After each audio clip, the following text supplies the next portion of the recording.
स्त्रियां होती हैं जो पुनरपि जननम पुनरपि मरणम पुनरपि जननी जठरे शयनम, इसकी यहाँ दवा। अलग अलग डिपार्टमेंट है।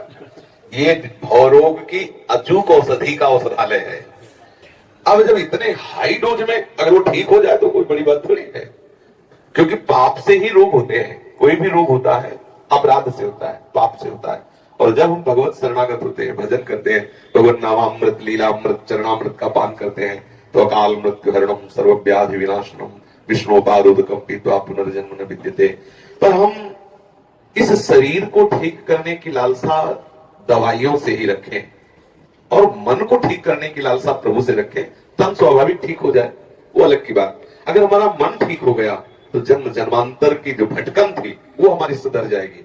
ये जो आशीर्वाद से रोग आदि ठीक होने की बातें हैं, एक तो हम इन बातों पर ज्यादा विश्वास नहीं करते, क्योंकि भगवान श्री कृष्णचंद्र जो गीता में कहते हैं अवश्य में भोक्तव्यम कृतम कर्म शुभाशुभ, जो तुमने शुभ कर्म या अशुभ कर्म किए हैं दोनों को तुम्हें अवश्य भोगना पड़ेगा।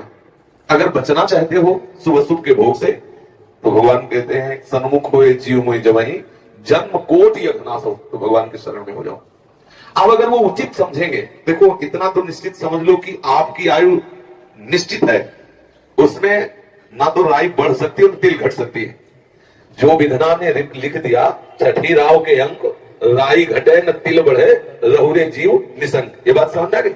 अब हमें इस विचार पे जाना है कि ये रोग बढ़े या घटे, हमें इस पर दृष्टि नहीं, इस रोग का प्रभाव मेरे मन पे ना पड़े और मैं आनंदित रहूं, क्योंकि मरना तो निश्चित है। वो अगर आपको बुधवार के दिन मरना है तो अमरौती खा लो, अमृत पी लो, तो बुधवार के दिन तुम मर जाओगे।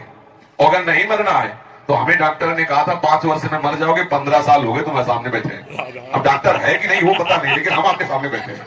तो हालत थी ऐसी हालत थी, ऐसी किडनी की थी, लेकिन रोज ऐसा जैसे नौका ना लगे कि अब डूबी और कितनों को पार कर दिए अभी डूबी लगे, ये ऐसी दशा। हम हरि के सहारे हो जाए। हम चाहते हैं कि ये दवा खाओ जो हम दवा खाते हैं कि कैंसर भले कोने में बना रहे, लेकिन हमारा मन प्रिया प्रीतम के चरणारविंद में हो। और ये परम निश्चित है कि अगर आपको 1 वर्ष बाद मरना है तो 1 वर्ष बाद मरना है। बड़े बड़े स्वस्थ किडनी और दिल वाले और लीवर वाले 1 मिनट में चटनी हो जाते हैं, रोड में नहीं हो जाते। तो हम मरने से क्यों डरे, क्योंकि वो तो मरना है, वो एक तिथि निश्चित है।